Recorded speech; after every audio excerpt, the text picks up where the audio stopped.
본문 말씀을 중심으로 누가 양이고 누가 염소인가, 누가 양이고 누가 염소인가라는 제목으로 함께 하나님 말씀을 나누도록 하겠습니다. 오늘 본문 31절은 이 세상 종말 끝에 세상 끝에 앞으로 펼쳐질 광경을 이렇게 묘사를 하고 있습니다. 인자가 자기 영광으로 모든 천사와 함께 올 때에 자기 영광의 보좌에 앉으리니, 이 말씀에 따르면 이 세상에는 끝이 반드시 있고 이 종말에 하나님의 아들 예수 그리스도께서 종말의 심판의 보좌에 앉아 영광의 보좌에 앉아서 이 세상의 모든 민족들을 심판하신다는 말씀입니다. 성경이 이런 최후의 장면을 예수님께서 생생하게 말씀하시는 이유가 무엇일까요? 그것은 성도는 이 땅에서의 삶뿐만 아니라 종말의 때 최후의 심판을 항상 마음의 염두에 두며 살아가야 한다는 것입니다. 우리가 사는 이 삶에는 반드시 끝이 있고 이 삶에 대해서는 반드시 하나님 앞에 심판함을 받는다. 이것을 우리가 늘 염두에 두고 살아가야 한다는 것입니다. 왜 그러냐? 우리 인생의 시선은 어디를 향하여 고정되어 있느냐에 따라 선택의 가치가 달라지기 때문에 그렇습니다. 전에 이 GE라고 유명한 세계적인 대기업이죠. 수장이었던 이 잭 웰치, 유명한 CEO입니다. 이분의 부인인 수지 웰치가 10이라는 제목의 책을 낸 적이 있습니다. 그 보면은 인생의 수많은 선택 앞에서 내가 고민이 될 때 내 결정이 가져올 결과를 10분 후의 관점에서, 10개월 후의 관점에서, 또 10년 후의 관점에서 나눠서 종합적으로 생각해 보라는 것입니다. 지금 당장 이것을 먹고 싶으니까 10분 후의 결과를 생각해서 먹습니다. 그러나 10개월 후에 이것이 쌓이다 보면 당뇨가 찾아옵니다. 고혈압이 생깁니다. 그리고 10년 후에는 생명이 위독할 정도까지 갑니다. 그러면 10개월 후, 10년 후를 고려하여 10분 후의 결과를 포기할 수 있어야 한다는 것입니다. 인간관계도 그렇죠. 마음에 들지 않고 화가 치밀어 오를 때 버럭하고 화를 한번 내면 속 시원합니다. 그러나 10개월 후가 되면 그 관계 때문에 괴로워요. 또 어떤 분은 강심장도 있죠. 나는 이 사람 1년 동안 안 봐도 좋겠어요. 1년 동안 안 보면 속 시원하겠어요. 근데 1년 동안 안 보면 괜찮을 수 있습니다만 10년 동안 그렇게 안 보고 살다 보면 나중에는 큰 후회가 찾아온다는 것입니다. 10년 후를 생각할 때 10분 후, 10개월 후를 참을 수 있다라는 것입니다. 자, 여기서 우리가 생각해야 할 점이 무엇입니까? 우리의 시선은 정말 어디를 궁극적으로 향하고 지향하고 있느냐에 따라서 선택의 가치가 달라진다는 것입니다. 지혜로운 선택이라고 하면 무엇을 의미할까요? 지혜로운 선택은 내가 선택한 그 가치의 유효 기간이 가능한 오랫도록 계속되어야 한다는 것입니다. 할 수만 있다면 세상 끝까지 갈 수 있는 영속적인 가치를 붙들고 살아야 한다는 것입니다. 이것은 성도에게도 마찬가지입니다.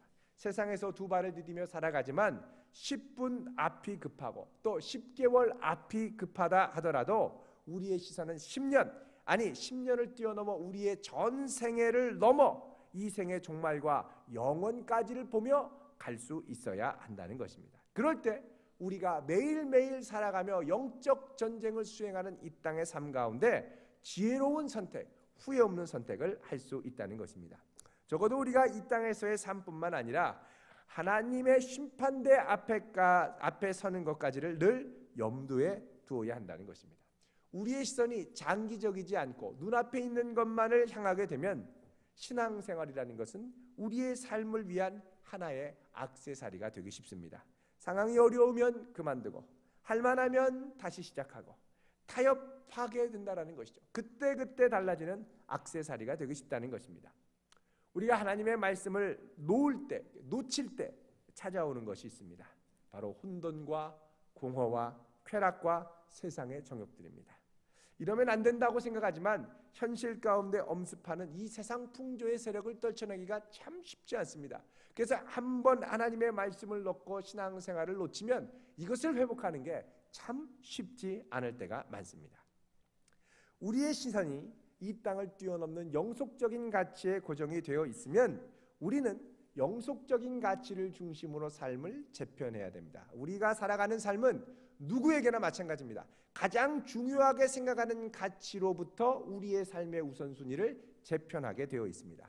제일 중요한 건 타협할 수 없는 상수, 거의 항상 일정한 상수로 자리를 잡고 나머지 건 늘 타협 가능한 변수로 자리 잡는다는 것입니다. 상수라는 건 뭐냐? 세월이 지나도 환경이 변해도 늘 불변하는 고정적인 요소입니다. 반면에 변수는 유효기간이 있는 것들입니다. 이거 조금 지나면 아무것도 아닌 거예요. 지혜로운 인생은 어떤 인생이냐? 변수와 상수를 구별해서 상수를 항상 최우선순위에 두고 변수를 나머지 것에 재편하는 것입니다. 근데 어떤 분은 상수가 되어야 할 것이 변수가 되어 있고 변수가 되어야 할 것이 상수가 되어 있어요. 늘 삶이 뒤죽박죽인 거라는 것입니다. 오늘 본문 말씀은 24장부터 계속되어 왔던 예수님의 종말 설교의 제일 마지막 클라이막스를 이루는 부분입니다. 그런데 오늘 본문 말씀에 전개되는 종말의 심판 장면을 보면 많은 분들을 상당히 당혹스럽게 하고 또 충격을 줍니다. 왜요? 평소에 우리가 예상했던 것과 전혀 다른 결과가 나오기 때문에 그렇습니다. 나는 염소인지 몰랐는데 주님이 갑자기 나타나더니 염소라고 하시고요. 나는 양인 줄 몰랐는데 예수님이 양이라고 하면서 칭찬하시고 하나님의 나라를 상속받으라고 축하를 해주시는 겁니다. 좀 더 구체적으로 생각을 해보도록 하겠습니다. 우리는 종말의 때에 현재와는 전혀 다른 상황에 처할 가능성이 상당히 큽니다. 자, 먼저 우리 자신의 상황뿐만 아니라 예수님도 다른 모습으로 나타나죠. 자, 예수님은 우리가 이 땅에 살아가면서 항상 동행하시고 붙들어 주시고 인도하시는 하나님으로 함께 하십니다. 그런데 종말이 되면 보십시오. 31절에 이렇게 나오죠. 인자가라고 되어 있습니다. 이 인자는 뭐냐? 이 땅에서의 예수님이 지상의 삶을 살아갈 때 십자가를 지고 고난을 당하시고 배고픔을 당하시고 힘든 것들을 감내하신 인간적인 모습을 지칭할 때 인자라는 표현을 많이 씁니다. 그런데 34절에 가면 인자라는 표현을 더 이상 쓰지 않고 뭐라 그러냐? 그때에 임금이 이 세상 가운데 임한다라고 합니다. 임금, 킹, 왕으로서 이 세상 가운데 임한다는 것입니다. 자, 지금은 우리가 주님께 의지하고 동행하고 나의 친구 되신 예수님과 동행하고 이렇게 갈 수 있어요. 그러나 종말이 되면 그 주님은 어떤 주님으로 나타나시느냐? 이 세상을 공의로 심판하는 심판의 하나님으로 나타나신다는 겁니다. 두 번째 우리를 당황하게 하는 것들이 있습니다. 그 뭐냐? 이 땅에 사는 사람들이 종말이 되면 두 부류로 나눈다는 거예요. 마치 목자가 양과 염소를 나누는 것처럼 주님께서도 이 세상에 사는 모든 사람들을 양 같은 사람과 염소 같은 사람으로 나눈다는 것입니다. 이 팔레스타인에서 목자들이 양을 치다 보면 대낮에는 양과 염소가 별로 구분이 되지 않아요. 각자 풀 있는 곳에서 맛있게 뜯어 먹습니다. 근데 밤이 되면 나타나는 현상이 있습니다. 어떤 현상이 나타나느냐? 밤이 되면 양은 이 털이 많아서 그런지 그 자리에 그냥 앉아서 자는데 염소는 자기들끼리 똘똘 뭉쳐서 잡니다. 그러니까 털이 얇아서 그런지 양에 비해서 자기들끼리 똘똘 뭉쳐서 자요. 그러니까 낮에는 양과 염소를 나누는 게 어려운데 밤이 되면 염소가 똘똘 뭉쳐있기 때문에 이 염소들만 딱 붙잡아서 몰고 오면 양과 염소를 분명하게 구분될 수 있다는 겁니다. 마찬가지로 종말이 되면 이 세상에 있는 모든 민족들, 모든 사람들이 양 같은 사람과 염소 같은 사람으로 나뉜다는 것입니다. 자, 그러면 양과 염소를 나누는 기준이 뭘까요? 오늘 말씀 35절에 예수님에 대해서 이제 예수님께서 이렇게 말씀하십니다. 35절입니다. 읽어보겠습니다. 시작. 내가 줄일 때에 너희가 먹을 것을 주었고 목마를 때에 마시게 하였고 나그네 되었을 때에 영접하였고 36절입니다. 헐벗었을 때에 옷을 입혔고 병들었을 때에 돌보았고 옥에 갇혔을 때에 와서 보았느니라. 예? 예수님이 힘들고 어렵고 목마르고 병들고 옥에 갇혔을 때 돌본 사람들, 이 사람들이 바로 양 같은 사람들이라는 것입니다. 이들은 하나님께 큰 복을 받는다고 말씀하죠. 반면 염소 같은 사람들은 누구냐? 42절 43절에 나오죠. 줄일 때에 먹을 걸 주지 않고 목마를 때에 물을 주지 않고 나그네 되었을 때 영접지 않고 헐벗었을 때 옷 입히지 않고 병들었을 때 옥에 갇혔을 때 돌보지 않았다라고 말씀합니다. 자, 이 말씀을 하자 양의 무리에 속한 사람과 염소의 무리에 속한 사람들 모두 다 화들짝 놀라서 말합니다. 주님, 우리가 언제 그랬다고 그러시는 거예요? 몰래 카메라와 같아요. 그 사람의 진실성을 알아보기 위해서 정말 공개된 시험의 장소가 아니라 정말 누구도 모르는 은밀한 관점으로 그 사람의 진심을 본다라는 겁니다. 주님, 도대체 우리가 언제 그랬다고 그래요? 그러자 예수님이 40절에 뭐라 그러냐면, 내가 진실로 너희에게 이르노니 여기서 내 형제 중에 지극히 작은 자 하나에게 한 것이 곧 나에게 한 것이다. 내 형제 중에 지극히 작은 자에게 한 것이 곧 내게 한 것이다. 염소의 무리에게도 이렇게 말씀하시죠. 45절 같이 읽어보겠습니다. 시작. 이에 임금이 대답하여 이르시되 내가 진실로 너희에게 이르노니 이 지극히 작은 자 하나에게 하지 아니한 것이 곧 내게 하지 아니한 것이니라. 자, 우리가 여기까지 읽으면 예수님은 평소에 지극히 작고 연약한 이웃에 관심을 많이 가지셨구나.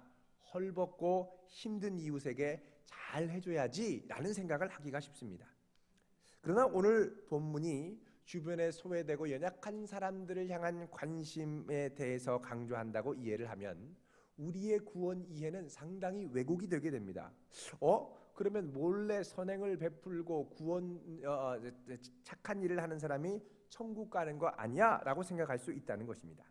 이것은 오늘 우리의 시각에서 이 본문을 읽을 때 생기는 해석의 오류고, 마태복음 전체 문맥에서 봤을 때 이 본문을 보면 그 의미의 진정성이 좀 다르게 우리에게 드러납니다. 먼저 이 말씀을 이해하는데 제일 중요한 건 뭐냐?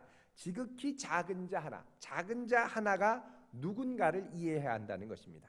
자, 작은 자 하나라는 표현이 마태복음에 몇 번 나오는데 그 중에 대표적인 것이 바로 마태복음 10장 42절입니다. 우리 마태복음 10장 42절을 한번 찾아보도록 하겠습니다.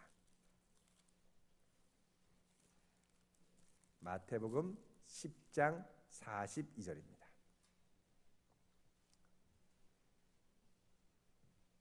우리 같이 읽어보도록 하겠습니다. 10장 42절 시작. 또 누구든지 제자의 이름으로 이 작은 자 중 하나에게 냉수 한 그릇이라도 주는 자는 내가 진실로 너희에게 이르노니 그 사람이 결단코 상을 잃지 아니하니라 하시리니 아멘. 자, 여기 40절에 보면 제자의 이름으로 작은 자 중에 하나에게 대접하는 자는 상을 받을 거다 그러죠. 비슷한 패턴이 나옵니다.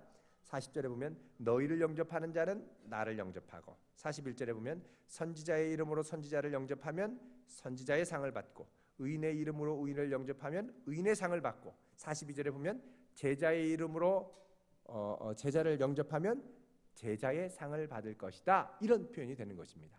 그러니까 여기서 작은 자 중 하나, 작은 자라는 건 누구냐? 제자를 말하는 것입니다. 마태복음에 나오는 5개의 큰 설교가 있다고 그랬습니다. 5장에서 7장의 산상설교, 그 다음에 바로 10장에 나오는 제자설교인데, 이 제자설교는 뭐냐? 5절에 보면 10장 5절에 예수님께서 12명을 보내시면서 전도하라고, 복음 전도하라고 하면서 예수님께 특별히 부탁하시는 설교가 마태복음 10장의 제자 파송 설교입니다. 다른 말로 하면 예수님께서는 지금 이 상황을 뭘로 규정을 하시느냐? 복음을 전하러 가는 제자들, 정말 작고 연약한 이들을 영접하고 이들과 이 복음 사역에 동참하고 또 물을 대접하고 냉수 한 그릇이라도 주며 함께 하는 자들에게는 결단코 그 상을 잃지 않을 거라고 말씀하는 것입니다. 자, 제자들에게 요구되는 삶이 어떤 삶이었습니까? 제자들에게 요구되는 삶은 17절에 보면 회당에서 채찍질을 당하고 공회에 넘겨주게 되고 또 감옥에 갇히고 또 굶주림을 당하고, 또 11절에 보면 어떤 성이나 마을에 들어가든지 여기저기 떠돌면서 가고, 다른 말로 하면 복음을 전하기 위해 시련과 고통을 받으며 나그네의 삶을 살고 옥에 갇히고 힘들고 목마르고 굶주리는 삶, 선교자의 삶을 사는 삶, 이게 바로 제자의 삶이라는 것입니다. 자, 작은 자에 대한 또 다른 언급이 마태복음 18장에 등장합니다. 마태복음 18장은 마태복음의 4번째 예수님의 큰 설교문 중에 하나인데, 이때 예수님께서 뭐라 그러냐? 이 18장은 제자들의 공동체 안에서 우리가 어떻게 해야 할까를 말씀하는 이 설교문입니다. 자, 18장에 보면 5절입니다. 또 누구든지 내 이름으로 이런 어린 아이 하나를 영접하면 곧 나를 영접한다. 자, 오늘 마태복음 25장과 비슷한 패턴으로 지금 말씀하시죠. 내 이름으로 이런 어린아이, 이런 작은 자 하나를 영접하면, 이런 작은 제자를 영접하면 곧 누구를 영접해요? 예수님을 영접한다라는 것입니다. 그런데 6절에 이 제자를 실족하게 해서 실족하게 하면 차라리 연자맷돌을 목에 달고 바다에 빠져버리라는 거예요. 엄중한 경고의 말씀이죠. 18장 10절도 그러죠. 작은 자 중에 하나도 엽신여기지 말라는 거예요. 제자 중에 하나도 이 엽신여기지 말아라. 그들의 천사가 하늘에서 항상 하나님의 얼굴을 뵌다. 이런 거 보면 예수님의 관심은 신자라기보다 제자에 집중되어 있는 걸 볼 수가 있습니다. 제자는 누구냐? 단순히 예수님을 믿고 아는 자가 아닙니다. 제자는 예수님을 믿을 뿐 아니라 그 믿음을 따라가고 그 믿음에 따라 순종하고 예수님을 따라가는 사람이 제자입니다. 예수님과 인격적인 교제를 나눌 뿐만 아니라 예수님께 순종하며 따라가는 거예요. 예수님을 따라가기 위해서 다수가 인정하는 안정적이고 풍요로운 삶을 기꺼이 포기하는 사람이 제자라는 것입니다. 놀라운 건 마태복음 전체를 보면 예수님 앞에 단순히 믿음 고백을 하고 마는 사람이 하나도 없다라는 거예요. 주님을 영접하고 그게 끝이 아니었습니다. 예수님은 자신을 발견하고 예수님을 영접하기를 원하는 사람들에게 조금의 망설임도 없이 나를 따르라고 말씀하셨습니다. 마태복음 16장 16절, 대표적인 베드로의 고백이죠. 주는 그리스도시요 살아계신 하나님의 아들이십니다. 바요나 시몬아, 내가 복이 있도다. 이것을 너에게 알게 하신 분은 너의 육신관이 아니라 하늘에 계신 아버지다. 너무 칭찬을 하셨습니다. 그 다음에 예수님이 베드로에게 돌직구를 날리시는데 뭐라 그러냐? 24절에 보면 나를 따라오려거든 자기를 부인하고 자기 십자가를 지고 나를 따르라 라고 말씀합니다. 그러면서 뭐라 그러냐? 누구든지 나를 위하여 자기 목숨을 잃으면 찾게 될 거다. 다 버리고 너의 목숨까지 잃을 각오를 하고 나를 따르라는 거예요. 여러분, 예수님을 따른다는 것은 단순히 예수님 믿어요, 내 마음에 오세요, 아멘 하고 그냥 내 마음대로 그냥 편안하게 사는 삶이 아니라 예수님 내 마음에 오세요 하면 그 다음부터 내 모든 걸 주님 앞에 내어드리고 그 다음에 따라가는 삶. 단순한 고백을 넘어서는 차원이라는 거예요. 그래서 마태복음 7장에 보면 엄중한 경고의 말씀이 나오죠. 7장 21절 한번 보도록 하겠습니다. 마태복음 7장 21절. 마태복음 7장 21절입니다. 같이 읽어보겠습니다. 시작.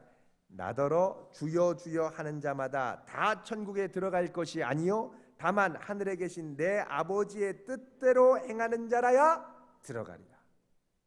아이, 그 밑에 보면은 주여 주여 하는 자 이름이 나오잖아요. 주여 주여, 우리가 주의 이름으로 선지자 노릇하고 귀신 쫓고 이런 일을 했습니다. 그러자 예수님이 뭐라 그럽니까? 불법을 행하는 자들아, 나는 너를 모른다, 떠나가라. 그리고 26절에 말씀하죠. 내 이 말을 듣고 행하는 자는 반석 위에 세운 집을 짓는 것과 같지만 내 말을 듣고 행하지 않는 자는 그 집을 모래 위에 세운 사람과 같다.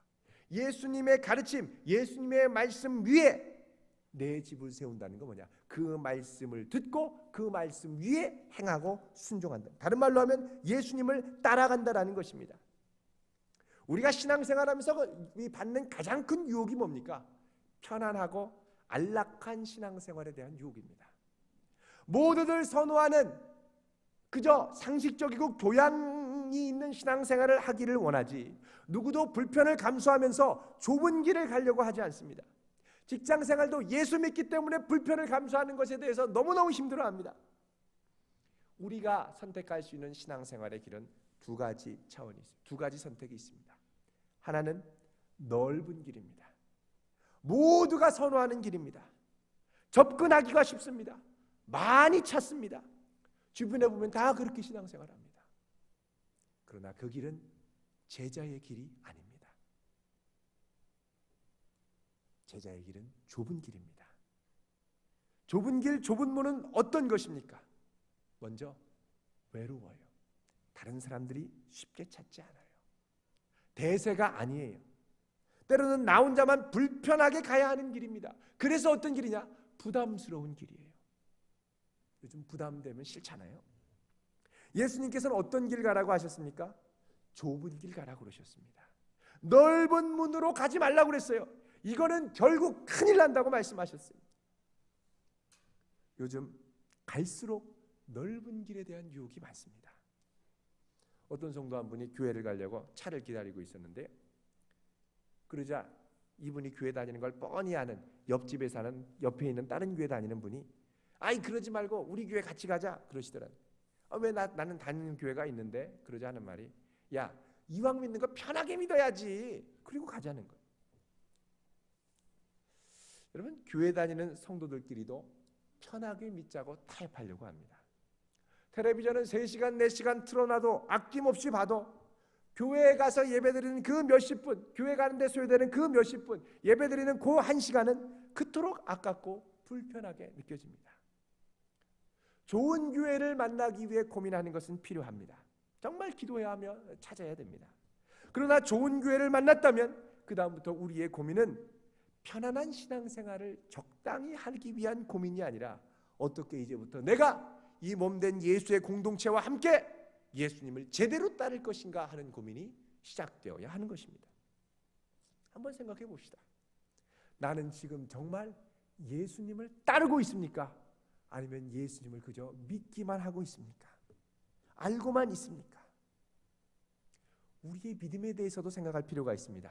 마태복음에 등장하는 많은 믿음의 사건들이 있습니다. 예수님이 제자들에게 믿음이 없다고 꾸짖을 때가 있습니다. 그 믿음은 어떤 믿음이냐? 풍랑 한가운데서도 예수님을 끝까지 신뢰하며 풍랑 한가운데를 헤쳐나갈 수 있는 믿음, 파도 한가운데를 뚫고 갈 수 있는 믿음, 고난과 방해 가운데서도 이것들을 이겨내며 나갈 수 있는 믿음이 마태복음에서 얘기하는 제자들에게 요구되는 믿음입니다. 제자로 살지 않으면 절대 이런 믿음을 발휘할 기회를 가질 수가 없습니다. 막히면 포기해요. 막히면 지붕을 뚫고서라도 침상을 드러내려야 되는데 막히면 포기해요. 요즘 우리 교회 성도님들 중에서 예수를 처음 믿기 시작하면서 크고 작은 기적을 체험하는 분들이 많아요. 놀라운 기적, 놀라운 치유를 체험하는 분들이 점점점 늘어나고 있습니다. 자, 주님께서 이런 경험을 주시는 이유가 뭡니까? 예수 믿는 건 교양 생활이 아니야. 예수 믿는 건 취미 생활이 아니야. 예수 믿는 건 관념적인 믿음이 아니라 살아있는 실제고 힘들고 어려워도 따를 가치가 있는 것임을 확신시켜주기 위해서 크고 작은 기적을 보여주시는 겁니다. 그런데 주님께서 이런 기적을 보여주시면 감사하고 찬양하는데 그 다음에 마음이 어떻게 돼요? 어떤 일이 있어도 주님을 따라가리라 이렇게 돼야 되는데 이제 이 기적, 더 많은 축복, 더 많은 은혜를 주셔야지 라고 생각하는 거예요. 근데 그 다음부터 어렵고 힘든 일이 일어나면 하나님 살아계시지 않나? 그전에는 우연히 그런 일이 일어났었나? 이러면서 자꾸 신앙을 회의하면서 비좁고 불편해도 그 길을 가는 게 맞는데 자꾸 신앙생활은 넓은 길로 생각하니까 좁은 길이 펼쳐지면 한숨을 푹 내쉬면서 못 따르겠다고 주저주저 하는 것입니다. 신앙생활할 때 불편하십니까? 신앙생활이 고난입니까? 신앙생활에 눈물이 있습니까? 제대로 신앙생활하는 겁니다. 신앙생활이 편안합니까? 신앙생활이 그냥 별 고민 없습니까? 지금 넓은 길 가는 걸 수 있습니다. 다윗과 골리앗의 싸움을 생각해 보십시오. 이스라엘의 그 많은 군대들, 소위 말하는 하나님의 군대들이라고 하는 장병들이 많이 있었지만 정말 위협스러운 골리앗, 우악스럽게 생긴 골리앗이 나타나서 하나님을 저주하고 욕하는데 누구도 목숨을 내놓고 하나님의 이름을 위하여 나아서 싸울 수 있는 사람이 없었습니다. 어린 다윗만이 여호와의 이름을 위하여 일어날 수 있었을 뿐입니다. 많은 사람이 하나님의 백성, 하나님의 교회라고 얘기합니다. 그러나 내 목숨을 다해서 정말 주님을 따르고 죽기까지 사랑하리라 결단하며 나가는 사람은 갈수록 적어지고 있습니다. 따르지 않는 다수, 방관자적인 다수와 아주 극소수에 따르는 사람들이 있을 거라고 주님은 넓은 문과 좁은 문의 비유를 통해서 우리에게 말씀을 하고 있습니다. 무슬림 지역에서 선교하시는 분의 이야기를 듣게 될 때가 있습니다. 무슬림 지역에서는요, 한 사람이 예수 믿는다는 건 다른 말로는 죽기를 각오하는 겁니다. 그래서 이 무슬림들에게 복음을 전할 때는 뭐라 그러냐? 예수를 믿음으로 복음을 얻고 또 구원을 받지만 동시에 당시에게는 핍박과 환난이 있을 겁니다. 가족 포기해야 됩니다. 많은 치러야 될 대가가 있습니다. 죽으십시오. 그러면 살 겁니다. 이렇게 복음을 증거한다고 합니다. 이렇게 하면 이들의 눈빛이 결연해진다고 그래요. 이들의 회심, 이들의 주님을 영접하는 것은 목숨을 건 회심입니다. 이들의 회심은 단순히 예수님 내 마음에 오세요 하고 마음에 그냥 예수님을 모시는 차원이 아닙니다. 물론 주의 이름을 부르는 자는 구원을 받지만 그 다음부터 우리에게 요구되는 것은 이전의 모든 삶을 다 주님 앞에 내려놓고 철저하게 예수님만을 따라가는 삶인 것입니다. 제자는 팬이 아닙니다. 여러분 팬클럽 열정적으로 따르는 거 보셨죠? 뭐 오빠 생일이면 뭐 팬클럽끼리 돈을 모아서 몇백만 원어치 선물을 해드리고요. 오빠 집에 앉아가지고 몇 날 며칠 밤을 새고요. 열정적으로 합니다. 근데 팬들이 돌아설 때가 있어요. 팬들이 내가 원하는 기대대로 내 원하는 것들을 충족시켜주지 않을 때, 팬들이 내가 원하는 모습으로 이 가수가 연예인이 내가 원하는 모습으로 나오지 않을 때 냉담하게 돌아섭니다. 우리에게도 이런 팬의 기질이 있어요. 예수님, 내가 원하는 쪽으로 나를 인도해 주셔야지 내가 원하지 않는 쪽으로 자꾸 몰고 가면 부담되고 불편해서 냉담하게 돌아섭니다. 실망하고 불평해하고 돌아서려고 그래요. 여러분 예수님께서 마지막 부활 승천하실 때 제자들에게 분부하신 지상 명령이 있습니다. 지상 명령, 지극히 높은 명령이라는 거죠. 가장 위에 있는 성도들이 살면서 최고 중심으로 붙들어야 할 명령이라는 것입니다. 그게 뭡니까? 우리 한번 찾아보겠습니다. 28장 마태복음 맨 끝에 19절 20절입니다. 19절 20절 53쪽 읽어보겠습니다. 시작. 그러므로 너희는 가서 모든 민족을 제자로 삼아 아버지와 아들과 성령의 이름으로 세례를 베풀고 내가 너희에게 분부한 모든 것을 가르쳐 지키게 하라. 볼지어다 내가 세상 끝날까지 너희와 항상 함께 있으리라 하시니라. 아멘. 우리가 제일 좋아하는 구절은 맨 끝에 있는 겁니다. 세상 끝날까지 너희와 항상 함께 있으리라. 아멘. 얼마나 좋아요? 근데 그 앞에 뭐라고 나왔어요? 너희는 어떻게 해요? 가서 모든 민족을 제자로 삼으라는 거예요. 모든 민족에게 예수를 알리고 영접하고 신자로 만들지 말고 모든 민족을 뭐로 삼으라고요? 제자로 삼으라는 거예요. 예수님 앞에 목숨까지 내어놓고 주님을 위해 모든 것들을 다하여 따라갈 수 있는 그런 사람으로 만들라는 거예요. 그리고 20절에 내가 너희에게 분부한 모든 것을 가르쳐 알게 하라, 지키게 하라는 거예요. 당시 헬라 시대, 이 유대 시대의 믿음이라는 건 뭐냐? 행동할 수 있는 힘을 말합니다. 내가 알고 믿으면 행동도 변하는 거예요. 안다고 하지만 행동이 나오지 않는 건 그 깊은 곳에 그 가르침을 믿지 못하기 때문에 행동으로 나가지 않는 겁니다. 주님 사랑해야죠. 근데 세상을 더 사랑해요. 주님 열심히 섬겨야죠. 세상을 더 열심히 섬겨요. 말은 그런데 지식으로는 아는데 내 속이 변화되지 않는 것, 그것이 내 뼛속까지 새겨드는 진리가 아니기 때문에 그렇습니다. 내가 너희에게 분부한 모든 것을 가르쳐 지키게 하라. 여러분 세임 얻는 것도 필요합니다. 교회에서 힐링도 필요해요. 치유도 필요해요. 그러나 그것 못지않게 예수의 제자로 그분의 가르침을 지키도록 씨름하는 것이 너무나도 중요하고 필요합니다.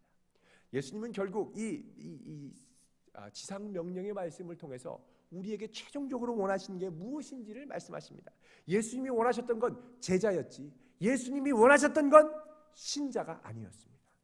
그럼 우리가 물어봐야 될 질문이 있습니다. 나는 신자로 사는가? 나는 제자로 사는가? 물론 믿음도 필요합니다. 그러나 그분을 따르는 삶이 무엇보다도 많이 필요합니다. 왜 이 사회가 기독교인이 20% 이상이 된다 그러는데 변화가 되지 않습니까? 제자로서 감수해야 할 손해를 감수하기 싫어서 그렇습니다. 제자로서 주님을 따르며 손해봐야 될 걸 절대 포기하지 못해요. 그러니까 어떻게 해요? 이 세상이 여전히 변하지 않는 것입니다. 오늘 본문 말씀 마태복음 25장 다시 오아보면 예수님께서 다른 말로 하면 내가 줄일 때 너희가 먹을 걸 줬고, 내가 목마를 때 마시게 하였고, 내가 나그네 될 때 영접했고, 헐벗었을 때 옷을 입혔고, 병들었을 때 돌봤고, 옥에 갇혔을 때 와서 보았다라는 건 뭐냐? 예수님의 제자들이 복음을 전하며 고통을 당하고 고난을 당하고 목마름을 당하고 헐벗음을 당하고 옥에 갇혔을 때 모른 척하지 않고 방관자로 있지 않고 이들의 선포되는 말씀을 받아들일 뿐만 아니라 이들의 복음의 역사에 함께 동참하는 제자의 공동체, 교회일 수도 있고 교회가 아닐 수도 있습니다. 제자의 공동체로 한 몸으로 주님의 사역에 동참했기 때문에 이들을 양으로 분류하시며 칭찬하셨다는 겁니다. 반대로 염소는 왜 책망을 받습니까? 주님의 제자들의 사역, 복음을 전하는 공동체의 그 사역에 방관자로 있었어요. 복음을 전하며 채찍을 맞고 고난을 당하는데도 그냥 그러려니, 그냥 하려니, 나와 상관없는 것, 나는 그저 잘 믿기만 하면 되지, 유지하는 차원만으로만 생각하는 거예요. 제자의 사역이 공동체의 사역으로 전개되는 것까지 포함되는 정황이 바로 오늘 본문이 말씀하는 것이라는 겁니다. 교회에서도 이럴 수 있죠. 예수 다 믿습니다. 예배 다 드립니다. 그러나 제자로 예수님을 따르는데 헌신하는 사람이 있고, 편하게 예배만 드리다가 축도할 때 바람과 함께 사라지는 분도 그렇게 계십니다. 복음을 전하기 위해 매일 기도하며 전도하며 공동체를 섬기는 분들이 있는 반면, 복음 전파와 예수님을 따르는 것, 또 공동체를 섬기는 것에 대한 진지한 고민이 없어요. 없는 분들이 계세요. 여러분, 우리의 부르심은 절대 신자가 아닙니다. 우리의 부르심은 제자입니다. 내가 제자가 되어야 될 뿐만 아니라 내 주변의 사람들도 이 제자로 삼아야 한다는 거예요. 예수님을 아는 것을 사모하고 뜨겁게 기도하며 열정적으로 미친 듯이 이 주님을 따르고 복음을 위하여 십자가를 지고 고난을 당할 수 있는 사람, 예수님이 오늘날 우리에게 원하는 모습입니다. 어떤 분은 나를 따르라 그러면 도망 다녀요. 못 따르겠다는 거예요. 예수님 따르는 거 너무 힘들다는 거예요. 죽어야 살게 됩니다. 오늘 오후 찬양 예배 때는 우리 교회에서 파송하시고 또 장렬하게 사역하시다가 돌아가신 고 백기도원 선교사님 추모 2주기를 감사하는 예배를 드릴 것입니다. 백기도원 선교사님 당시에 최고로 이 세다는 서울대학교 화공과를 나와서 최고의 엘리트로 공부를 하시고 유학도 갔다 오시고 학교의 교수로 벤처기업의 사장으로 많이 활동을 하다가 복음을 전하는 하나님의 부르심에 강건하심에 못 이겨 막 따라다니다가 결국은 선교에 헌신하시고 신학을 공부하시고 연변과기대의 교수로 들어가셔서 학생들에게 복음을 전하셨습니다. 과로와 병으로 몸이 안 좋은 것을 감수하시고 복음을 전하다 먼저 하나님 나라로 장렬하게 순교하셨습니다. 여기서 편안하게 있을 수 있는데 왜 굳이 그 불편함을 감수하셨을까요? 많은 이루는 것들을 놓고 어떻게 갈 수 있었을까요? 그것은 예수님을 따르기 위해서였습니다. 미친 듯이 따르기 위해서였습니다. 그리고 그런 삶의 자취를 남기고 가셨습니다. 물어봅시다. 지금 나는 제자입니까? 아니면 신자입니까? 나는 제자 공동체의 일원으로 열정적으로 함께 그 주님을 따라가기 위하여 애쓰고 있습니까? 아니면 홀로 편안하게 신앙생활하는 것, 누구도 내 삶에 터치하지 않는 것에 만족하고 있습니까? 예수님을 따르는데 다시 미칠 수 있는 제자가 되기를 바랍니다. 다시 미칠 수 있는 항존직 되시기를 바랍니다. 다시 미칠 수 있는 재직과 다시 미칠 수 있는 우리 모두가 되기를 바랍니다. 예수님은 우리를 제자로 부르셨습니다. 그 주님을 기쁨으로 불편함을 감수하고서라도 좁은 길로 갈 수 있는 거룩한 성도 되시길 주님의 이름으로 축원드립니다. 기도하겠습니다. 우리 시간 함께